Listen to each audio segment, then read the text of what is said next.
Directeur Sanjeskiwa, Dr. Jean-William Pape, ensemble avec ministre Santé publique et Population, Dr. Florence Duperval-Guillaume, qui te gen ak li Madame Chef l'État, Sophia Martelly, inauguré journée lundi à l'hôpital Locvig Pavilion dans Tabar. Construction nouveau centre hospitalier ça, qui gen une capacité 35 cabanes, un laboratoire avec plusieurs équipements, pral prendre en charge moun qui gen tuberculose multirésistance là. Centre la coûté 2,5 millions de dollars américains. C'est USAID avec famille Locvig, Université Weill Cornell qui trouvait aux États-Unis, compagnie construction Becton Dickinson qui finançait travail construction yo. Plusieurs diplomates, tant ambassadeur la France, États-Unis, Mexique, Argentine, ak personnalité dans mode médical là te participer dans cérémonie. L'hôpital Locvig Pavilion nan entré dans droite ligne mission Sanjeskio qui s'y assurer traitement quelques maladies, permettre spécialistes faire recherche et puis former l'autre génération médecins pour prendre patients yo en charge. Directeur Sanjeskio, Dr. Jean-William Pape annoncé gen diverses recherches qu'a fait en Haïti cap capable appliquer dans l'autre pays dans monde là. Dr. Jean-William Pape dans micro Rénal Guerrier ak Mackinson Paul.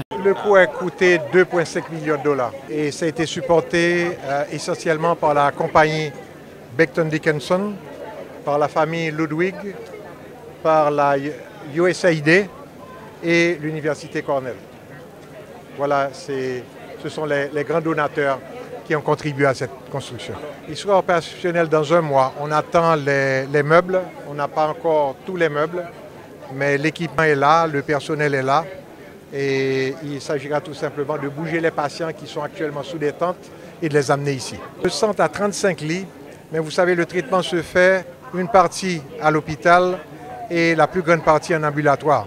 Donc on suit actuellement 120 patients qui ont cette forme grave de la tuberculose. La plupart sont en ambulatoire, on va les visiter chez eux. C'est extrêmement important, vous savez, c'est l'une des maladies les plus graves qui existent. Parce que même avec le traitement bien conduit, à travers le monde, le taux de survie est autour de 50 à 60%. Nous autres, on a un taux de survie à 75%, mais c'est dans des situations très contraignantes où on doit vraiment s'assurer que le patient prenne ses médicaments et tout. Donc c'est vraiment très très compliqué et cet hôpital va nous permettre d'évaluer d'autres molécules parce que les médicaments que nous avons actuellement ne sont pas très efficaces et ils coûtent très cher. Le coût du traitement est autour de 11 000 dollars américains par an. Il faut traiter pendant 2 ans. Donc on doit évaluer d'autres molécules qui seront plus efficaces, qui permettront un traitement moins long et avec des effets secondaires moins importants parce que ces médicaments qu'on utilise actuellement, beaucoup d'entre eux causent la surdité, des insuffisances rénales, des psychoses, etc. Bon, c'est le côté recherche qui permettra, vous savez, les Sanjeskio ont 3 missions, les services aux patients, la recherche et la formation. Donc ça nous permettra de faire la recherche et de former d'autres générations de médecins pour mieux prendre en charge ces patients. Bon, vous savez, on a développé dans le sida un modèle efficace de prévention et de traitement. En 2003, le ministère de la Santé nous a demandé d'étendre ce modèle à l'échelle nationale, ce qu'on a fait. Et vous voyez qu'il y a de très bons résultats. En partenariat avec le ministère de la Santé, le sida est contrôlé. Maintenant, la tuberculose, on va faire pareil.